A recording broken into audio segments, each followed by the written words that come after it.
Isa ka sa mga bituin ng House of Lies. Yes po. Congratulations. Ay, thank you. Na-miss ko umarte.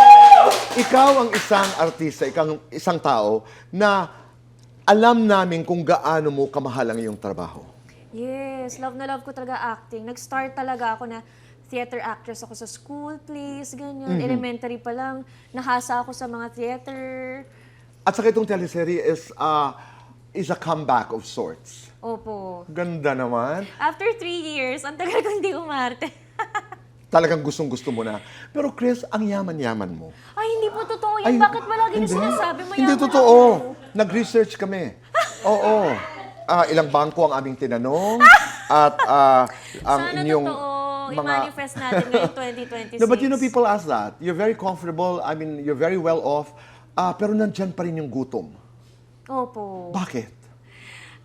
Siguro dahil nga yung pag-arte talagang, ano ko talaga, first love ko talaga. Sabi nga, yung asawa ko nga ayaw na ako ipagtrabaho.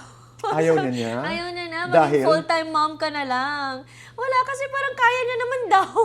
Tama naman din. Pero Oo. ako talaga yung uhaw. Gusto ko pang umarte, gusto ko pa yung spotlight, na-enjoy ko pa yung showbiz, gano'n. But when you explain to him na ito ang aking buhay, ito ang nagpapaligaya sa akin, ito'y trabaho ko, he understands.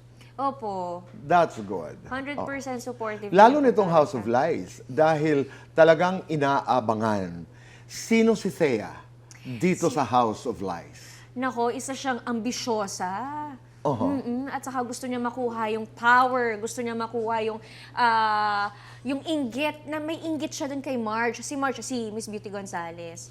Gusto niya mas angat siya, gusto niya siya yung nakakalamang sa lahat ng bagay. Kaya gagawin niya talaga yung lahat para makuha niya yung mas mayamang, mas successful na kapatid, which is si Mike Tan. Oo. First time to work with Beauty Gonzales. Kumusta? First time. Kumusta? Ang galing niya. Talaga? Saan siya magaling? Ba't mo nasasabing Magaling magaling siya kasi parang kahit hindi siya mag-prepare, alam mo yung kahit tawa siya ng tawa sa set bago mag-take, pero pag take na, halimaw siya, biglang yung luha niya, ang dami. Ako pag nagpe-prepare ako sa mga crying scenes ko, wag niyo akong kakausapin ha, mamaya na tayo. Deadman muna ako sa mga tao, pero siya talaga, tawa pa ng tawa, tapos biglang iiyak. Action. Yung mga tao, ang galing. Talaga. Pero ever since po talagang pag napapanood ko si Beauty, galing na galing talaga ako sa kanya, walang palya. Tapos ngayon nakatrabaho ko siya.